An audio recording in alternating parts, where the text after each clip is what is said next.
예, 오늘 함께 나누고자 하는 말씀의 제목은요. 권위의 순종, 복종하는 것에 대한 오해라는 제목입니다.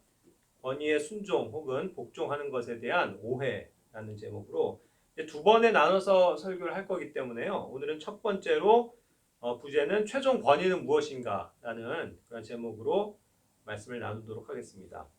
먼저 이제 우리가 이 순종한다, 복종한다라는 것에 대한 의미를 조금 생각을 해보겠는데 순종한다라는 말은요, 오베이라는 말로 성경에 나와 있습니다. 이 오베이는 이제 이 말의 어원을 보면은 옵이라는 것이 무엇에 있고, 그 다음에 이제 A라고 하는 그 뒤에 붙는 것이 듣는다라는 뜻이라고 해요. 그래서 오베이인데 그걸 이제 합치면 이제 무엇인가에 귀를 기울인다라는 뜻을 갖는 겁니다.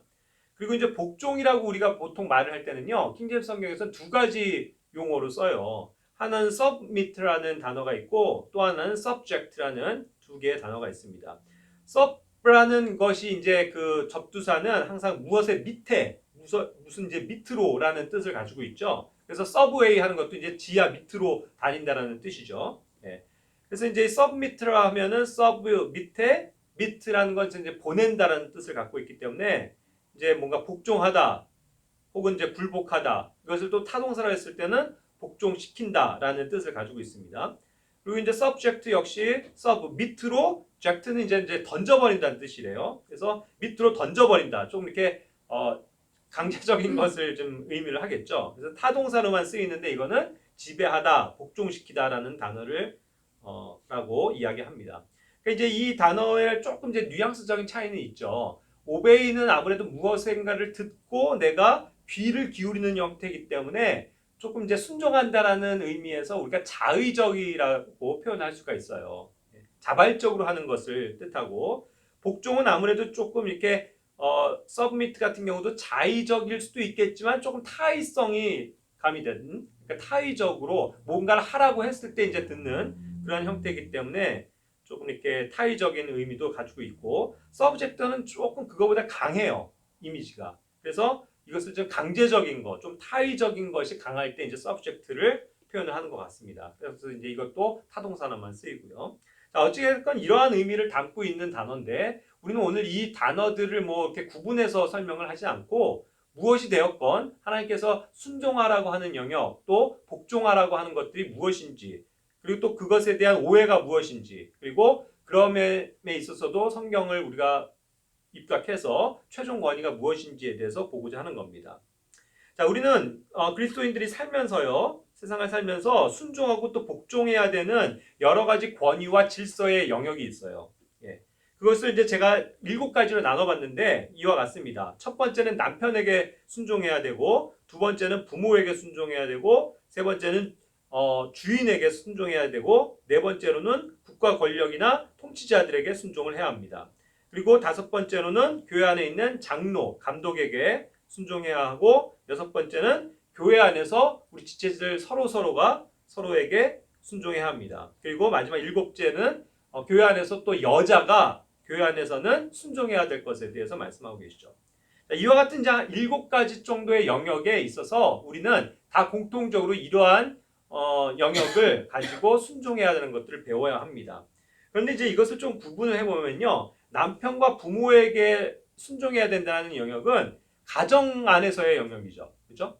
그리고 주인에게 복종해야 된다, 순종해야 된다는 것은 우리가 살아가면서 이 사회에서 겪는 일들입니다. 그러니까 사회생활과 연관되어진 것이고 그 다음에 국가 권력과 통치자들에게 해야 된다는 것은 이 국가와 또 국가에 정해진 법에 우리가 순종해야 된다는 것을 뜻하죠. 그리고 나머지 이제 3개는 다 교회 안에서의 순종의 영역들입니다. 자, 그런데 중요한 것은 뭐냐면요. 이런 것들 다 우리가 순종해야 될 영역임이 분명해요. 그렇죠? 맞습니다. 하지만 이 모든 것 위에 계신 절대적인 주권자이신 분, 그분이 계시다는 걸 우리는 먼저 이해해야 돼요. 그래서 그것은 하나님이시고 예수 그리스도이시고 또한 성령님이십니다. 이 오류가 없으신 완전하신 분에게 우리가 순종하는 것, 그것이 이제 중요한 것이죠. 그러니까 우리가 성경을 통해서 아는 것은 뭐냐면 하나님께 대한 순종, 복종이 가장 최우선적이라는 것입니다. 그것이 먼저예요. 그것이 이러한 우리가 순종하고 복종해야 되는 모든 것 위에 계시다라는 뜻입니다. 이것을 오해하고 혼동하는 경우가 제가 최근에 들어서 굉장히 많은 성도들에게서 이것을 듣게 되고 보게 돼요. 그래서 이런 것들을 하나님의 말씀으로 우리가 올바르게 정립시키지 않으면 안 되겠다라는 생각이 들어서 제가 이러한 주제를 또 말씀을 드리게 되는 것입니다. 그래서 지금 얘기한 이러한 7가지 영역들은 다 뭐냐 하면요. 이것은 그래서 이제 우리가 복종을 해야 되는 영역들이고, 이러한 것을 복종하는 것을 통해서 우리는 실제적으로 하나님을 복종하게 되는 거예요. 그 원리입니다. 자, 잘 이해하세요. 우리가 남편에게 순종하고 부모에게 순종하고 하는 이런 모든 영역들을 우리가 세상을 살면서 마땅히 해야 된다는 거예요. 그래서 그렇게 함으로써 우리는 하나님께 복종하게 된다는 거예요. 이해하십니까? 그러니까 이 하나님 밑에 있는 이 권위들에 대해서 우리가 순종하고 복종할 때에 그것이 곧 하나님께 복종하는 것이 된다라는 뜻입니다. 그것을 분명히 먼저 1차적으로는 이해해야 돼요. 그래서 우리는 이런 것들이 순종을 하는 거죠. 자, 그런데 이제 문제는 뭐냐면 지금 얘기하는 이러한 권위들이 결국 1차적인 권위들이에요. 1차적으로는 여기에 권위에 순종하는 것이 맞습니다. 그런데 방금 얘기한 것처럼 그 위에 모든 것의 주가 되시는 우리 주 예수 그리스도와 하나님 또 성령님이 계시잖아요.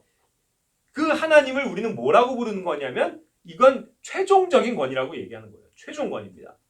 그러니까 1차 권위에 순종해야 되는 것이 맞지만 그 위에 뭐가 있다고요? 최종 권위이신 하나님이 계시다. 그 뜻입니다.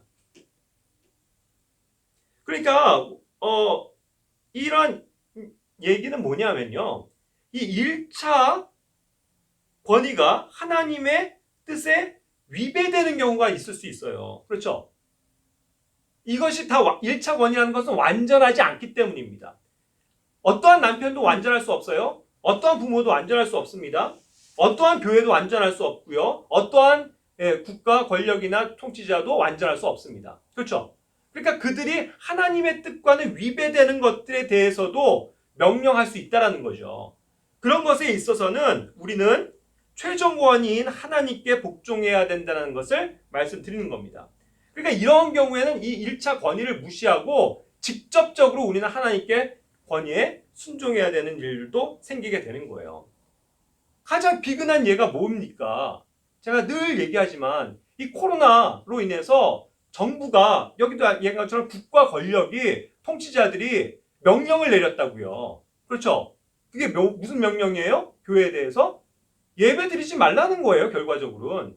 그래서 온라인 예배만 허용한다. 그러니까 이런 식으로 우리가 온라인 예배가 아닌 그냥 몇 명이 되었든 자원에서 함께 모여서 드리는 예배, 그것을 금지하는 거예요, 지금. 그렇죠? 그래서 마스크 쓰고 찬송 크게 부리지 마라.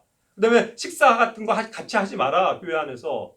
그렇죠? 그리고 뭐 소모임, 뭐 성역 공부 모임, 기도 모임, 교제 모임, 예?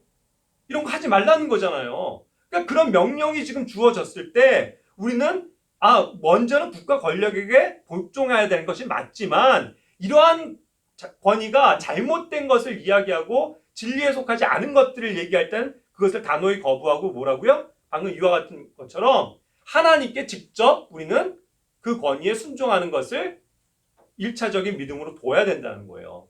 그렇기 때문에 우리는 정부가 뭐라고 하건 간에 상관없이 하나님께 모여서 예배 드리는 겁니다. 그것이 지역 교회가 해야 될 마땅한 일이라고 우리는 믿고 그것이 하나님을 기쁘시게 하는 일이라고 믿기 때문이죠.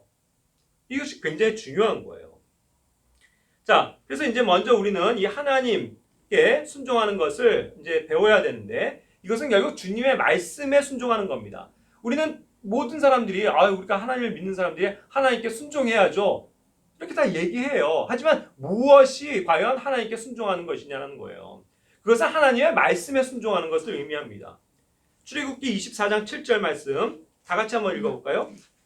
언약의 책을 가져다가 백성이 듣는 데서 읽음에 그들이 이르되 주께서 말씀하신 모든 것을 우리가 행하고 순종하리이다 하니. 여기에서 말씀하시죠. 언약의 책, 바로 이 성경 말씀이에요. 오늘날은. 그렇죠? 이 성경 말씀의 책을 가지고 그것을 읽고 여기 말씀에 기록한 대로 우리가 행하고 순종하겠습니다. 이와 같이 우리는 우리의 믿음을 고백해야 된다는 거죠. 그리고 이러한 순종의 삶을 살아야 되는 거예요. 그러니까 우리는 성경이 기준이에요. 성경이 하라고 하는 대로 사는 것이고 성경이 하지 말라고 한 것들에 대해선 거부하는 것이라는 겁니다. 그렇죠? 그러니까 이것이 굉장히 중요한 영역이에요. 또 신명기 13장 3절과 4절에서 이와 같이 말씀하십니다. 너는 그 대언자나 그 꿈꾸는 자의 말들에 귀를 기울이지 말라. 주 너희 하나님께서 너희가 너희 마음을 다하고 혼을 다하여 주 너희 하나님을 사랑하는지 알기 위해 너희를 시험하시느니라. 너희는 주 너희 하나님을 따라 걸으며 그분을 두려워하고 그분의 명령을 지키며 그분의 음성에 순종하고 그분을 섬기며 그분을 굳게 붙들고 라고 말씀하고 계시죠. 우리는 하나님을 따라서 걸어야 돼요. 그리고 하나님을 두려워해야 되는 겁니다. 사람을 두려워해서는 안 돼요. 이 세상 정부를, 권력자들을 두려워해서는 안 됩니다. 그분의 명령을 지켜야 돼요. 하나님의 명령을 지키는 것입니다. 하나님의 음성에 순종하는 거예요. 그렇게 해서 그분만을 섬기고 그분만을 따르고 그분만을 굳게 붙드는 것, 그것이 우리에게 1차적으로 주어진 하나님의 뜻이요 하나님의 명령이라는 거예요. 그러니까 그것을 우리는 믿음으로 따라가야 되는 것입니다. 그것이 순종이에요. 정부의 명령에 순종하려고 하는 이들의 그런 안타까움을 저는 그래서 보는 거예요. 얼마나 안타까운 일입니까? 그렇게 장로와 감독이 그러한 결정과 명령을 내려요. 정부가 우리가 이렇게 온라인 예배만 하는 것만 허용했으니까 그것만 합시다라고 그렇게 교회를 하겠다고 하면 어떻게 합니까? 정말 정작 우리가 바라봐야 될 분, 굳게 붙들어야 될 분이 주님이신데 그분의 말씀에 힘입어서 우리는 그분을 순종하고 그분께 따라가는 것, 그것을 선택해야 하지 않을까요? 그렇기 때문에 이 세상이 주는 어떤 권위나 어떤 교회 안에 있는 권위가 그런 것에 대해서 잘못 이야기하고 있을 때는 우리는 그것을 단호하게 거부한다는 뜻입니다. 그것이 하나님을 기쁘시게 하는 일이에요. 그것이 사람을 두려워하는 일이 아니게 되는 겁니다. 우리는 하나님을 두려워할 줄 알아야 돼요. 또한 여호수아 24장 21절부터 24절에서도 이와 같은 것들이 표현이 되는 겁니다. 우리가 주님을 섬기겠습니다. 주님만을 섬기겠습니다. 이거예요. 그러면서 24절에도 우리 하나님을 우리가 섬기고 그분의 음성에 우리가 순종하리이다 함으로 그랬거든요. 주님의 말씀에 순종을 해야죠. 그러니까 주님을 택하고 섬기는 것이 우리 순종의 최우선적인 과제라는 거예요. 세상의 말을, 사람의 말을 듣는 것이 순종의 첫째 의무가 아닌 것입니다. 교회가 해야 할 마땅한 일들이 이와 같은 거예요. 교회는 하나님께서 주신 자유함 가운데, 성령님의 자유함 안에서 우리가 하나님을 마땅히 만나고 함께 모여서 예배드리고 교제하고 음식을 먹고 서로를 격려하고 하나님을 높여드리고 하는 그 모든 행위들, 함께 기도하고 하나님의 말씀을 배우고 그러한 일에 순종하는 것이 옳다라는 것을 말씀드리는 겁니다. 자, 그렇기 때문에 하나님의 말씀에 순종하는 일이 가장 중요하다는 것을 우리는 구약성경 사무엘상 15장 22절 말씀에서도 다시 확인할 수 있는 거예요. 다 같이 한번 읽어볼까요? 사무엘이 이르되 주께서 주의 음성에 순종하는 것만큼 번제 헌물과 희생물을 크게 기뻐하시나이까. 보소서, 순종이 희생 헌물보다 낫고 귀를 기울이는 것이 순양의 기름보다 나으니. 예, 그렇습니다. 순종이 모든 것보다도 우선되는 거예요. 그 무슨 어떠한 희생을 드릴지라도 하나님께 순종하는 것, 그것을 놓치면 안 된다는 겁니다. 그것이 하나님을 기쁘시게 하는 일이라고 말씀하는 거예요. 그러니까 우리가 하나님을 기쁘시게 하는 것, 하나님께 순종하는 것, 그것을 포기할 수 있냐는 거죠. 정부에게 순종하는 그러한 오늘날의 교회의 모습이 결국 하나님을 기쁘시게 하는 걸까요? 전 절대로 그렇게 생각하지 않습니다. 오늘날 많은 교회들이, 정말 대한민국의 약 95% 이상의 가량의 교회들이요, 다 정부의 명령에 따라서 비대면하는 것, 예배하는 것으로 돌아섰어요. 그래서 온라인 예배를 하면서 충분히 자기들은 하나님의 뜻에 순종하고 있다라고 여기죠. 물론 이제 이 수치는 조금 더 높아졌을지도 모릅니다. 왜냐하면 저 9월 20일자부터 서울에 있는 감리교회들은요, 정부가 비대면이라고 함에도 불구하고 우린 이제부터 예배 드리겠다 선언하고 정부에 대해서 맞서 싸우면서 우리는 그것을 우리 교단이 책임질 테니까 우리 모여서 예배합시다. 이렇게 결정한 거라고요. 그런 용기 있는 결단들이 필요한 거예요. 그럼으로써 이제 그렇게 해서 여전히 함께 모여서 예배 드리는 것을 순종하는 교회들이 있는 것이죠. 그것이 하나님을 기쁘시게 하는 것 아닙니까? 우린 그러한 믿음을 가지고 여기에 모여 있는 거예요. 우리가 물론 이렇게 적은 인원이지만 우리는 그러한 믿음 가운데서 하나님을 경배하려고 모여 있는 것입니다. 그것이 하나님을 기쁘시게 하는 순종이라고 믿기 때문이죠. 물론 그렇게 생각하지 않는 교회들도 방금 얘기한 것처럼 95% 이상의 교회들이고, 온라인 예배 드리는 게 뭐가 잘못됐냐, 뭐 어떠냐, 오늘날의 현대 사회에서 이것이 굉장히 좋은 방법 아니냐, 이렇게 믿고들 그렇게들 해요. 그럼 그들의 믿음이니까 그거 그렇게 하라는 거예요. 하지만 우리의 믿음은 분명히 그런 것이 아닌 함께 모여서 함께 주님 안에서 교제하고 격려하고 주님의 만찬을 순종하고, 그렇죠? 하는 그 모든 것을 우리는 순종해야 될 영역이라고 믿는다는 것이죠. 그래서 우리는 이와 같이 함께 모여 있는 것입니다. 자, 세상의 모든 피조물들도요, 그렇기 때문에 하나님께 순종해요. 마태복음 8장 27절 말씀에 보면 바람과 바다도 그분께 순종한다고 그랬거든요. 결국 순종해야 될 권위가, 최종적인 권위가 누굽니까? 우리 주 예수 그리스도시라고요. 그렇기 때문에 이 세상에 있는 피조물들도, 보이지 않는 건 바람도 바다도 그분께 순종한다고 말씀했어요. 심지어 마가복음 1장 27절에 부정한 악한 영들조차도 그분께 순종한다라고 말씀하고 있지 않습니까? 그래요. 이 사탄 마귀도 자기들이 아무리 잘난 척을 한다고 할지라도 하나님의 권위 앞에선 꿈쩍을 못합니다. 하나님의 권위에 순종할 수밖에 없어요. 다만 하나님께서 그냥 내버려 두시니까 그가 자기가 활개치는 것이지, 하나님께서 모든 것을 사실 주관하실 수 있는 통치자이신 것을 사탄조차도 알기 때문에, 악한 영들조차도 알기 때문에 하나님 앞에선 두려워 떨 수밖에 없는 것이죠. 히브리서 2장 8절 말씀합니다. 모든 것을 그의 발 아래 두어 복종하게 하셨느니라 그랬잖아요. 예? 모든 이 세상에 있는 만물들이요, 모든 것들이 주님의 발 밑에 있어요. 그래서 그 존재들이 다 하나님께 복종할 수밖에 없도록 그렇게 창조하시고 그렇게 말씀하고 계시다라는 거죠. 그러니까 우리는 이것을 알아야 돼요. 모든 것이 하나님께 복종하는 것, 그것으로 하나님께서는 이 세상을 지으셨고 운영하고 계시다. 그러니까 베드로전서 3장 22절에서도 그분께서는 하늘로 들어가사 하나님의 오른편에 계시며 천사들과 권위들과 권능들이 그분께 복종하느니라 그랬잖아요. 예. 천사들조차도요, 이 세상에 있는 모든 권위들도 권능들도 하나님께 복종하는 거라고요. 그것이 옳은 겁니다. 그것이 마땅한 바예요. 예? 그러니까 우리는 그런 면에서 모든 영광을 받으시고 모든 복종해야 될 대상이 우리가 섬기는 하나님이시라는 거, 그것을 잊으면 안 된다는 것이죠. 그렇기 때문에 이 세상에 있는 여러 왕들과 통치자들도 오직 하나님께 순종하는 것이 원래 옳은 것입니다. 예레미야 38장 20절에서도요 말씀합니다.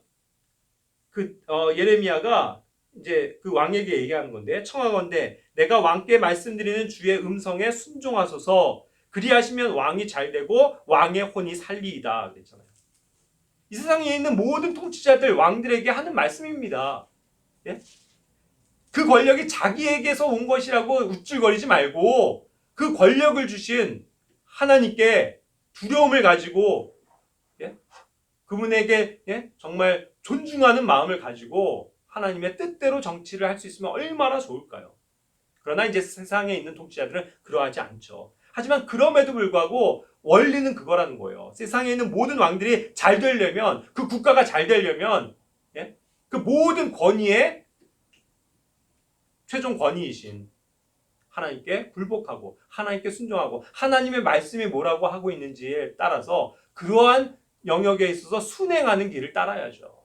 그것을 역행하는 길을 택했다가는 어떠한 이 세상에 있는 권력자들도 잘된 법이 없습니다. 우린 그것을 역사가 증거한다는 것을 알게 되잖아요. 그래서 다니엘서 7장 27절에서도 모든 통치 권세가 그분을 섬기며 순종하리라고 말씀하고 있다는 것이죠. 그래서 이 세상 모든 왕들도 주님 앞에 섬기며 순종해야 되는 것이 마땅한 것입니다. 사도행전 5장 29절에서도 신약 교회가 사도들이 마땅히 이러한 태도를 택했다는 거 아시죠? 그 통치자들이 막 너네가 이제 예수 그리스도의 이름으로 말하지도 마 하면서 막 엄하게 책망하고 벌을 주고 감금하고 때리고 그럴 때 뭐라고 그랬어요? 우리가 사람들보다 하나님께 순종하는 것이 마땅하니라 이와 같이 말씀했잖아요. 맞아요. 세상의 정부가 통치자들이 뭐라고 하건 간에 그들의 말이 1차적으로는 순종해야 될 것이 맞지만 그것이 하나님의 말씀과 위배되는 것들에 대해서는 우리는 하나님께 순종하는 것이 마땅하다라고 결단해야 되고 그것을 순종하는 것이 우리 성도들의 마땅한 바라는 것입니다. 자, 반대로요. 우리가 살면서 그렇기 때문에 순종하면 안 되는 영역들이 또한 있어요. 예? 그것이 야고보서 4장 7절 말씀처럼 그러므로 하나님께 복종하라 마귀를 대적하라 그리하면 그가 너희에게서 도망하리라 이와 같이 말씀하셨거든요. 보세요. 하나님께 복종해야 되고 마귀에게 복종해서는 안 됩니다. 마귀가 하는 것에 대해서는 항상 우리는 대적할 뿐이에요. 항상 마귀는 우리를 속이고 하나님과 대적하게 만들잖아요. 그러니까 그것을 봐야 된다는 거예요. 마귀가 하는 일이 뭡니까? 속이는 거라고요. 그래서 결국 하나님의 뜻과 위배되는 것으로 가게끔 만드는 것이라고요. 전략이. 최종적인 전략은. 그러니까 우리가 이렇게 코로나의 방역에 우리가 협조해야 됩니다라고 그렇게 해서 정부가 어떠한 법을 만들어내고 명령을 만들어내서 사람들을 속일 때에 이런 것에 속아서는 안 된다고요. 물론 우리가 그것을 방역에 힘써야 되는 건 맞죠. 하지만 교회가 그것을 잘못해서 교회가 바이러스를 퍼뜨리는 자들이에요? 아니잖아요. 우리는 담대하게 하나님의 말씀에 진리에 서서 하나님을 예배하는 자들입니다. 그렇죠? 그렇기 때문에 그렇게 해서 교회가 모이면 안 된다. 10명이 됐건 몇 명이 됐건 대면 예배는 안 된다라고 하는 그러한 거짓 속임수에 속아가지고 알겠습니다. 우리가 교회가 앞으로 조심하겠고 잘하겠으며 이제부터 모이지 않고 온라인 예배만 하겠습니다. 그렇게 해서 정부에게 순종하는 것이 올바른 순종이 아니라고요. 우리는 그것을 분명하게 하나님의 말씀에 입각해서 깨달아야 되죠. 그래야 마귀를 대적할 수 있는 것이지 마귀에게 지금 협조들 하고 있잖아요. 교회들이. 그러면서 교회가 잘못했습니다. 고개를 숙이고. 그것이 아니라고요. 우리는 담대하게 하나님의 말씀을 붙들고 주님께서 일하실 것을 믿으며 순종하는 길을 택해야죠. 로마서 6장 12절부터 13절에서도 그렇기 때문에 우리가 죄에 대해서는 순종할 수 없는 것, 그렇죠? 그리고 불의에 대해서는 순종할 수 없는 것에 대해서도 볼 수가 있습니다. 죄는 의와 함께할 수가 없다고요. 어찌 의이신 하나님을 우리가 경배하는 것에 죄가 들어올 수 있습니까? 의로우신 주님을 경배하는 이 일에 어떤 불의한 것이 들어올 수 있냐고요. 그래서 의와 불의는 조화될 수 없는 것입니다. 주님과 벨리알은 조화할 수 없는 거예요. 그렇죠? 그러니까 이 세상과 교회는 하나가 될 수 없습니다. 애초부터. 그렇죠? 그래서 우리는 우리가 마땅히 가야 할 길을 교회, 진리의 기둥과 터인 이 교회에서 마땅히 우리가 순종하면서 걸어 나가는 것 아닙니까? 그것에 대해서 우리는 분명하게 믿음을 가져야 돼요. 로마서 6장 16절 17절에서도 말씀합니다. 그래서 우리가 후반에 너희에게 전달된 교리의 그 틀에 마음으로부터 순종하고 그랬거든요. 그러니까 우리가 그 앞에 나오는 것처럼 죄에게 순종하거나 불의에 순종하는 것이 아니고 올바른 교리의 그 틀 안에서 마음으로부터 주님께 순종하는 것이 무엇인지를 배우고 그것에 믿음을 두고 따라가는 것. 그것이 주님께서 기뻐하시는 일이라는 것을 말씀드리는 겁니다. 그렇기 때문에 여기서도요. 교리의 틀에 마음으로부터 순종한다고 그러는데 이게 뭡니까? 결국 하나님의 말씀의 진리예요. 그러니까 우리는 진리에 순종해야 됩니다. 그렇죠? 진리가 아닌 것에 대해서는 거부해야 되고 진리가 아닌 것에 대해서는 순종할 수가 없어요. 우리 그리스도인들은. 진리에 속해 있는 사람들이기 때문이죠. 베드로전서 1장 22절 말씀입니다. 너희가 성령을 통해 진리에 순종함으로 너희 혼을 깨끗하게 하여 거짓 없이 형제들을 사랑하기에 이르렀으니 순수한 마음으로 뜨겁게 서로 사랑하라. 보세요. 성령을 통해 진리에 순종함으로, 우린 진리에 순종하는 것만이 주님을 기쁘시게 하는 겁니다. 그래야 우리의 혼이 깨끗하게 되어서 거짓 없이 형제들을 사랑할 수 있고 순수한 마음으로 뭐라고요? 뜨겁게 서로 사랑할 수 있다고요. 제가 이런 것들을 얘기를 할 때 많은 그리스도인들이, 형제 자매들이 이게 제가 너무 그렇게 사랑이 없다라고 얘기를 하면서 이런 말들을 하더라고요. 그래서 사랑이 뭐냐고요, 도대체. 서로 사랑하는 건 그건 진리 안에서 되어지는 일들이에요. 진리를 벗어난, 진리를 순종하지 않으면서 형제를 어떻게 사랑할 수 있습니까? 진리를 말해줘야죠. 그렇지 않습니까? 그러니까 진리에 우리가 순종할 때 형제 자매를 사랑할 수 있는 거예요. 사랑은 진리 안에 속해 있는 겁니다. 로마서 2장 8절, 논쟁하기 좋아하며 진리에 순종하지 아니하고 불의에 순종하는 자들에게는 경노와 진노로 갚으시리라 그랬죠. 역시 우리는 진리에 순종해야 된다고요. 불의에 순종해서는 안 돼요. 오히려 불의에 순종하게 되면 그 경노와 진노로 갚으신다고 그랬잖아요. 오늘날 교회에게도 우리는 이러한 경고의 말씀을 우리는 들어야 합니다. 교회가 불의에 순종한다면 하나님께서 그 교회를 경노와 진노로 갚으실 거라고요. 그렇지 않습니까? 갈라디아서 5장 7절 말씀처럼 우리가 지금까지 잘 달려왔잖아요. 너희가 잘 달렸는데 누가 너희를 막아 너희가 진리에 순종하게 못하게 하더냐. 누가 지금 진리에 순종하게 못하게 하는 거예요. 이 세상 정부가 그러는 거잖아요. 그 뒤에 있는 사탄 마귀가 그렇게 하는 거잖아요. 우리가 진리에 순종하지 못하도록 한다니까요. 그래서 모이기를 패하는 그런 어떤 사람들의 습관까지 하지 말고 우리가 항상 모여서 서로를 격려하고 주님의 다시 오심을 기다리면서 굳게 말씀 안에 서 있어야 되는데 그걸 못하게 하잖아요. 함께 모이지 말라고 얘기하잖아요. 마스크 쓴 채 큰 소리로 찬양하지 말라고 그러잖아요. 그렇죠? 그러할 때 우리는 그런 것에 순종하는 게 온전한 순종이 아니라는 것. 그것을 다시 한번 제가 힘주어 말씀드리는 겁니다. 그렇죠? 자, 그렇기 때문에 진리를 떠난 세상의 규례들에는 우리가 복종할 수 없어요. 골로새서 2장 20절부터 22절까지의 말씀에 보면 나옵니다. 너희가 어찌하여 세상에 살고 있는 것 같이 규례들에 복종하느냐. 이 세상 규례, 그렇죠? 이 세상 사람들이 만들어 놓은 어떠한 전통, 습관, 또 그런 것이 이제 안에 어떠한 그 자유를 떠난 율법에 대해서, 율법적인 행위들에 대해서 지금 얘기하고 있는 것이긴 하지만 그렇게 사람들이 만들어 내놓은 그런 어떤 각종 규례들에 우리가 복종하는 것이 하나님의 뜻입니까? 아니잖아요. 우리는 항상 하나님이 하시는 그런 말씀에 순종하는 것, 그렇죠? 은혜를 따라 사는 것, 진리를 따라서 사는 것, 자유함 속에서 행하는 것, 그것이 진리에 또 진리 안에서 순종하는 것에 대한 하나의 모습인 것입니다. 감사합니다. 자, 그렇기 때문에 이제 계속 저는 순종과 관련돼서 진리를 말씀드려요. 진리를 떠난 사랑이나 순종은 있을 수가 없습니다. 고린도후서 13장 8절 말씀에서 이와 같이 말씀하시죠. 우리는 진리를 대적하는 어떤 일도 할 수 없고 오직 진리를 위해서만 할 수 있느니라. 그렇죠? 우린 진리를 대적하는 어떠한 일도 할 수 없어요. 진리를 위해서만 할 수 있다고요. 그게 순종입니다. 어떻게 진리를 떠나서 하나님께 순종한다라고 얘기할 수 있냐고요. 고린도전서 13장 6절에서도 사랑의 속성에 대해서 얘기하죠. 다시 한번 제가 말씀드릴게요. 사랑은요, 뭐예요? 불법을 기뻐하지 아니하고 진리를 기뻐하는 거라고요.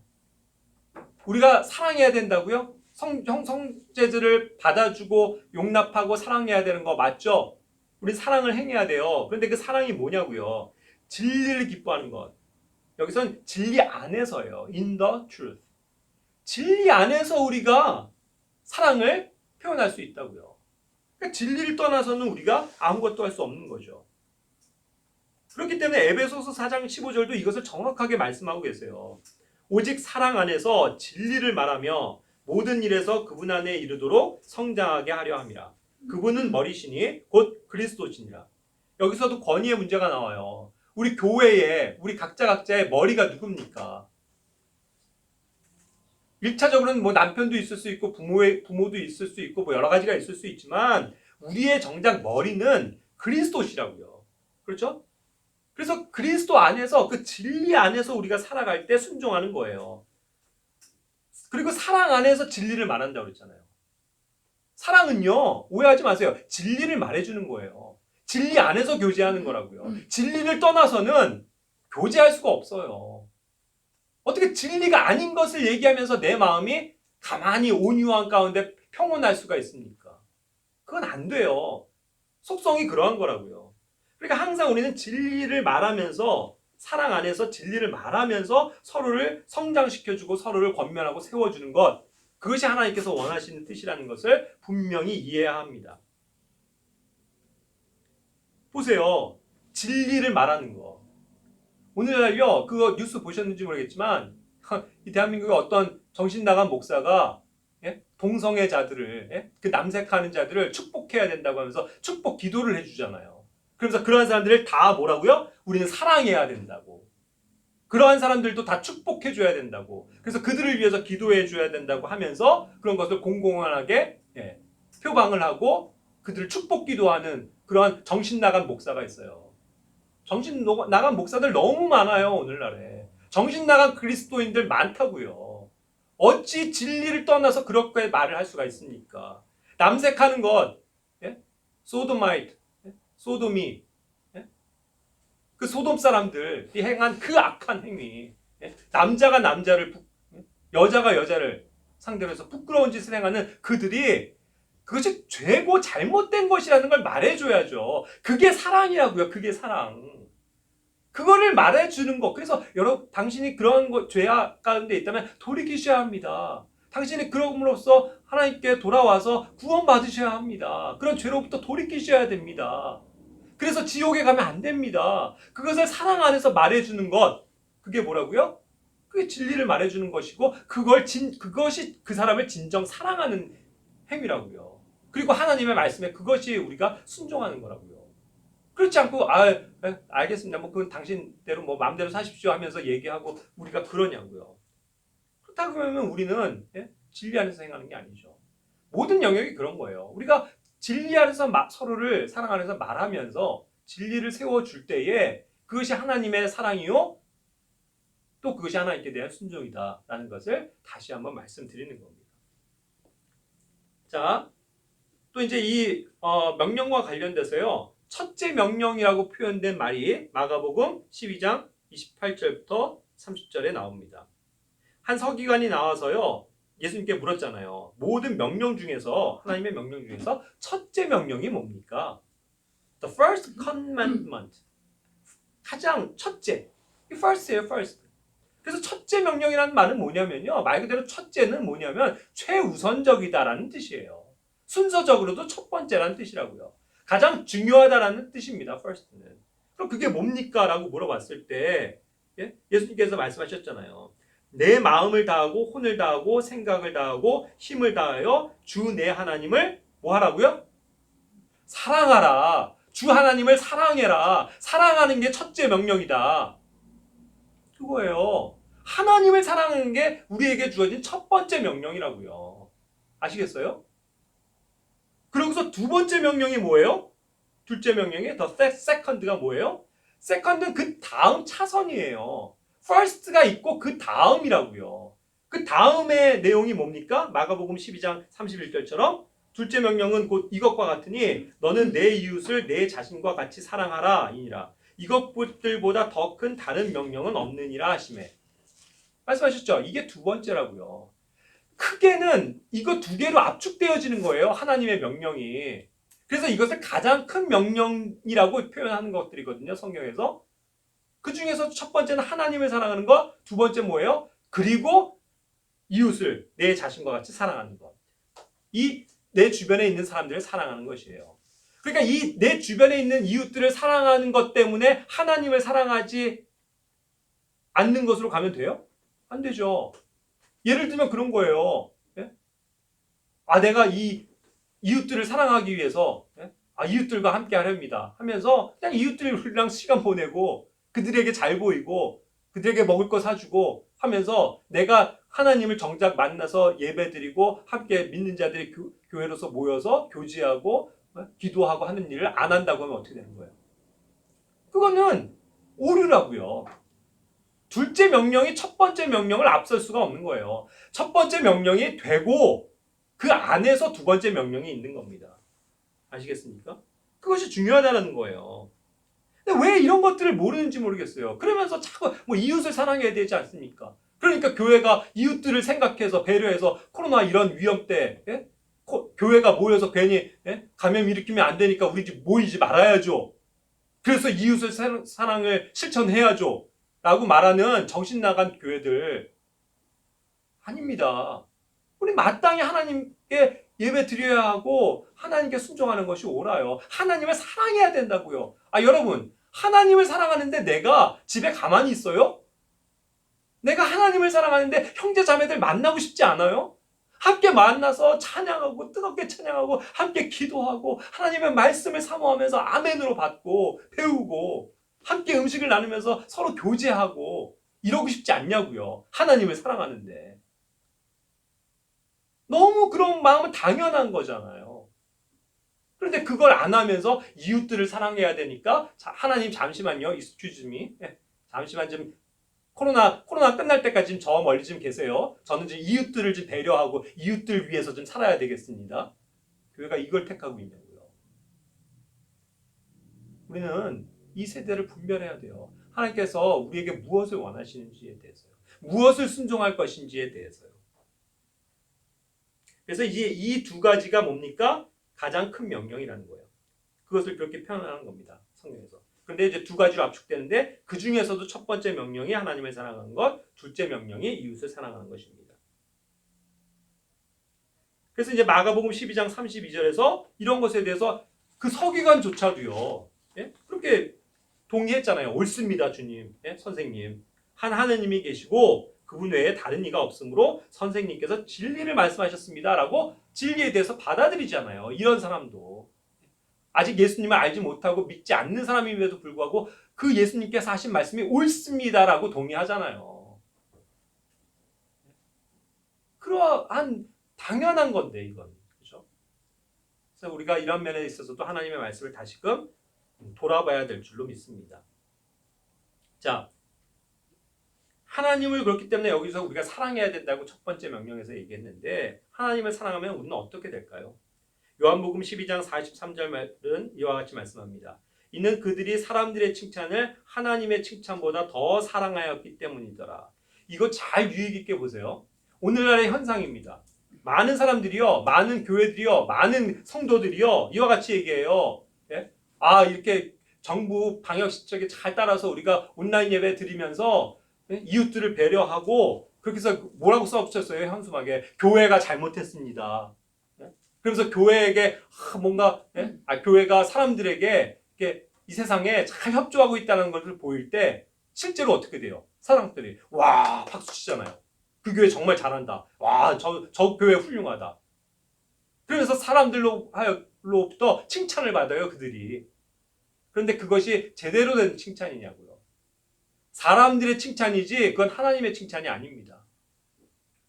하나님은 그것에 대해서 칭찬하지 않으세요. 어찌 우리가 함께 매주 모여서 하나님을 경배하고 우리가 하는 그 모든 주님을 기쁘시게 하는 일들을 제쳐놓고 그걸 안 하면서 교회가 정부 명령에 잘 따랐고 시책에 잘 순종했으며 이웃들을 위해서 조심하고 안 모였습니다. 그렇게 해서 사람들이 믿지 않는 사람들이 잘했네요. 이거 칭찬받는 걸 좋아하고 있냐고요. 결국 그들은 뭐예요? 하나님의 칭찬보다 사람들의 칭찬받기를 더 좋아했던 거예요. 그러니까 그런 식의 지금 제스처를 하고 있는 겁니다. 그러면 나중에 코로나 끝나고 사람들이 그런 교회에 찾아가서 당신네 교회들 훌륭합니다 하면서 그 교회로 사람들이 제발로 찾아올 것 같아요?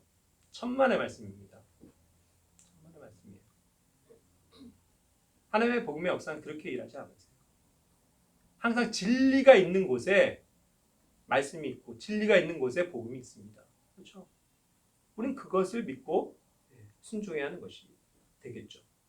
요한일서 2장 5절 말씀입니다. 누군지 그분의 말씀을 지키면 그 사람 안에서 참으로 하나님의 사랑이 완전하게 되었나니 이로써 우리가 그분 안에 있는 줄 우리가 아느니라. 하나님을 사랑하면요, 우리는 말씀을 지키게 돼 있어요. 그럼으로써 우리가 그분 안에 있는 것을 입증하게 되는 것입니다. 하나님의 말씀을 떠나서는 안 된다고요. 그렇죠? 하나님의 말씀을 떠난 채 우리의 생각으로 이렇게 하는 것이 하나님의 뜻에 순종하는 것이 아닙니까? 이렇게 하는 것이 교회가 잘하는 것 아닙니까? 백날 떠들면 뭐하냐고요. 하나님의 말씀에서 무엇이라고 하는지에 대해서 잊어버리고 있으면. 요한일서 5장 2절 3절은 또한 이와 같이 말씀하십니다. 우리가 하나님을 사랑하고 그분의 명령들을 지킬 때에 이로써 우리가 하나님의 자녀들을 사랑하는 줄 아나니 우리가 그분의 명령들을 지키는 것 이것이 곧 하나님을 사랑하는 것이니라. 그분의 명령들은 무겁지 아니하니라. 그래요. 하나님의 명령들을 지키는 것 그게 하나님을 사랑하는 겁니다. 다른 게 아니에요. 그리고 그러한 주님께서 주신 명령들은요 무겁지 않아요. 많은 사람들이 지금 겁을 먹고 있거든요. 하나님의 명령이 함께 교회가 모여서 예배드리고 교제하는 것이고 하나님의 말씀을 배우고 기도하는 것이고 한데 주님의 만찬을 순종하는 것인데 그것을 안 하면서 그 명령들을 따르지 않는다. 그러니까 겁먹지 마시기 바랍니다. 그분의 명령은 무겁지 않아요. 주님께서 우리를 지키신다고요. 그렇게 결코 우리가 감당할 수 없는 그런 명령들을 주지 않으세요. 우리가 세상을 겁낼 필요가 없습니다. 코로나 두려워할 필요가 없어요. 그렇죠? 걸리면 그건 뭐 주님의 뜻이겠죠. 그거 걸려서 죽는 게 주님의 뜻이라면 걸려서 죽는 거죠. 뭐가 그렇게 무겁고 뭐가 그렇게 무섭습니까? 그렇죠? 우리 마땅히 주님의 뜻을 순종하는 것 그것밖에 없어요. 그리고 그것은 주님께서 짊어지신 거기 때문에 가벼운 거예요. 우리의 멍에를 주님이 지고 계시잖아요. 그렇죠? 우린 그래서 그 십자가 아래서 평안을 누리면 되는 것입니다.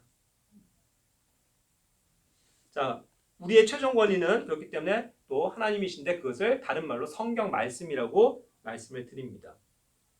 우리의 최종 권위는 성경 말씀이에요. 베드로후서 1장 20절에는 그 최종 권위인 성경 말씀을 통해서 우리가 힘을 얻게끔 이러한 말씀을 주시는 겁니다. 먼저 이것을 알라. 성경 기록의 대언은 결코 어떠한 사적인 해석에서 나지 아니하였나니 대언은 옛적의 사람의 뜻으로 말미암아 나오지 아니하였고 오직 하나님의 거룩한 사람들은 성령님께서 자기들을 움직이시는 대로 말하였느니라.